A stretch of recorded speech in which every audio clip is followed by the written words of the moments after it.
बिस्मिल्लाहिर्रहमानिर्रहीम। अस्सलामुअलैकुम वरहमतुल्लाहि वबरकातुहू। मरीम किचन में खुश आमदीद। उम्मीद करती हूँ कि मेरे तमाम देखने वाले व्यूअर्स अपने अपने घरों में खैर आफियत से होंगे। अल्लाह से दुआ करती हूँ कि अल्लाह ताला आप सबको अपने हिफ्ज़ ईमान में रखे, दिन दुनिया आखिरत की तमाम खुशियाँ आप सबको देखनी नसीब फरमाए और अचानक आने वाली तकलीफ से, मुसीबत से, बला से अल्लाह ताला आपकी और हमारी हिफाजत फरमाए। आमीन सुम्मा आमीन।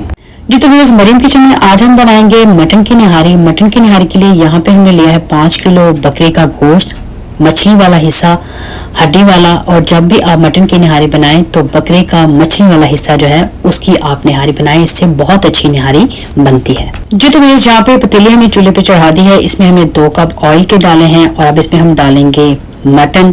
और मटन को हम तकरीबन 5 से 10 मिनट पहले ऑयल में अच्छी तरीके से फ्राई करेंगे। फ्लेम हमने यहाँ पे रखा है मीडियम टू हाई।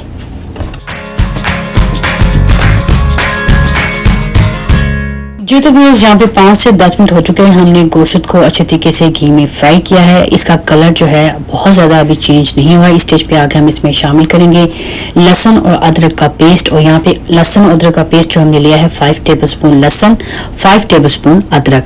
और अब हम लहसुन और अदरक के पेस्ट को गोश्त में अच्छे तरीके से भूनेंगे तकरीबन 10 से 15 मिनट।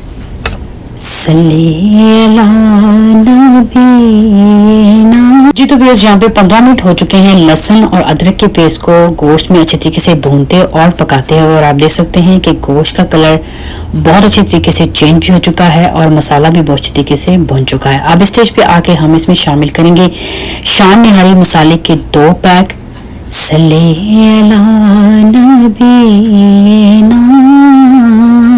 और अच्छी तरह से हम इनको कर लेंगे मिक्स।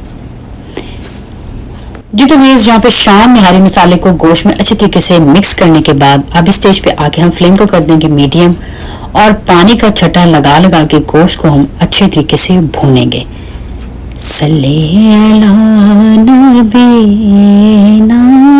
जी तो व्यूअर्स, यहाँ मटन को पानी का छटा लगा के हम बहुत अच्छे तरीके से भून रहे हैं और साथ ही हमने दूसरे फ्लेम पे एक पैन चढ़ाया है, उसमें हमने डाला है 1.5 कप आटे का। और ये चाय वाला कप जो हम आम रूटीन में इस्तेमाल करते हैं। आटे को हम अच्छे तरीके से भूनेंगे स्लो फ्लेम पे। इसको हम करेंगे गोल्डन ब्राउन। इसको ओवर कुक नहीं करना, ना ही इसको जलाना है, इसको लाइट गोल्डन ब्राउन करना है। जी तो व्यूअर्स, यहाँ गोश्त बहुत अच्छे तरीके से भुन चुका है और हमने इसमें शामिल कर दिए हैं 6 गिलास पानी के। और यहाँ पे हम आपको गिलास दिखाते चलें। ये आम रूटीन में हम जो गिलास पानी के इस्तेमाल करते हैं, ये हमने 6 इसमें डाल दिए हैं व्यूअर्स। और अब फ्लेम को हम कर देंगे तेज और तेज फ्लेम पे हम गोश्त को आने देंगे 2 से 3 उबालें और उसके बाद हम फ्लेम को करेंगे मीडियम। जी तो व्यूअर्स, यहाँ पे तेज फ्लेम पे गोश्त को बहुत जबरदस्त 2 से 3 उबाले आ चुके हैं। अब हम फ्लेम को करेंगे मीडियम और पतीले को हम कर देंगे कवर और गोश्त को अच्छे तरीके से गलने देंगे। जी तो व्यूअर्स, यहाँ पे आटा भी बहुत अच्छे तरीके से लाइट गोल्डन ब्राउन हो चुका है। इसको हम एक डिश में निकाल लेते हैं।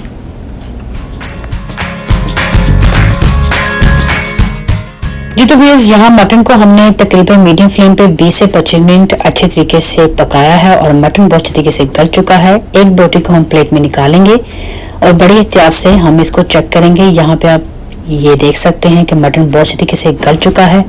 अब इस बोटी को हम दोबारा पतीली में डाल देंगे और अब हम इसमें शामिल करेंगे भुना हुआ आटा।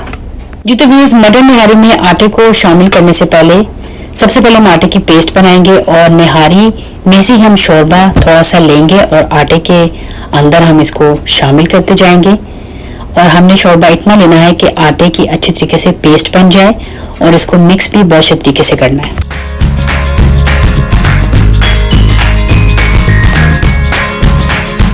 जी तो व्यूअर्स, यहाँ पे आटे की पेस्ट हमने रेडी कर ली है और आपने अच्छे तरीके से पेस्ट को तैयार करना है, इसमें गुलटियां नहीं होनी चाहिए।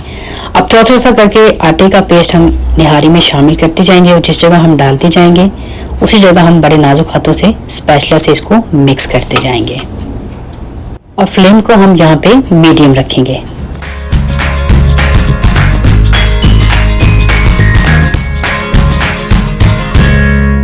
जी तो व्यूअर्स, यहाँ पे आटे का पेस्ट निहारी में शामिल करने के बाद अब हम इसमें शामिल करेंगे 1.5 टेबलस्पून गरम मसाले का पाउडर और अच्छे तरीके से हम इसको मिक्स करेंगे और निहारी को हम मज़ीद पकाएंगे 5 से 10 मिनट।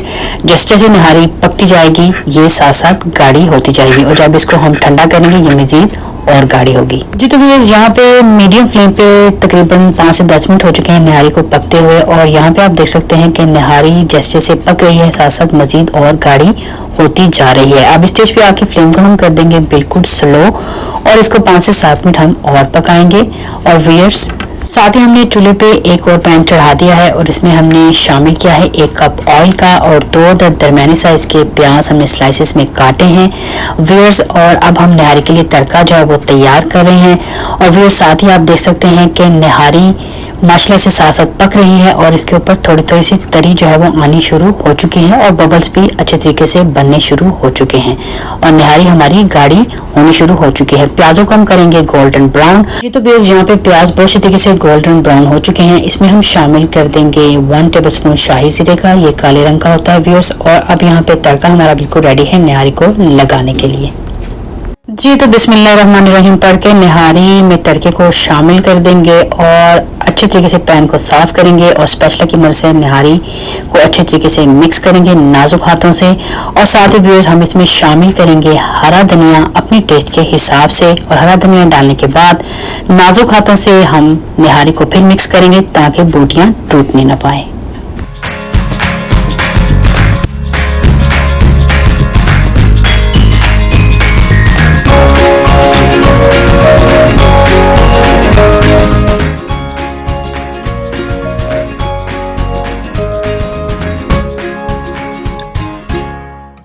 जी तो व्यूअर्स माशाल्लाह से मटन निहारी खाने के लिए बिल्कुल तैयार है और इसको आपने खाना है हमीरी रोटी और नान के साथ। और मज़ीद इसको मज़ेदार बनाने के लिए आपने काटना है बारीक बारीक लाल प्याज, बारीक बारीक अदरक, हरा धनिया और बारीक बारीक हरी मिर्चें। लेमन या लाइम जो आपको पसंद हो वो आपने इसके ऊपर निचोड़ के हमीरी रोटी और नान के साथ इसको एंजॉय करना है बड़ी ईद पे। तो व्यूअर्स मैं उम्मीद करती हूँ कि आज की मटन निहारी की रेसिपी आपको बहुत अच्छी लगी होगी। अच्छी लगी है तो इसको लाइक कीजिएगा, फैमिली और फ्रेंड के साथ इसको शेयर कीजिएगा और कमेंट बॉक्स में अपनी राय से मुझे आगाह कीजिएगा। व्यूअर्स इसी के साथ अपना और अपने घर वालों का ढेर सारा ख्याल रखिएगा।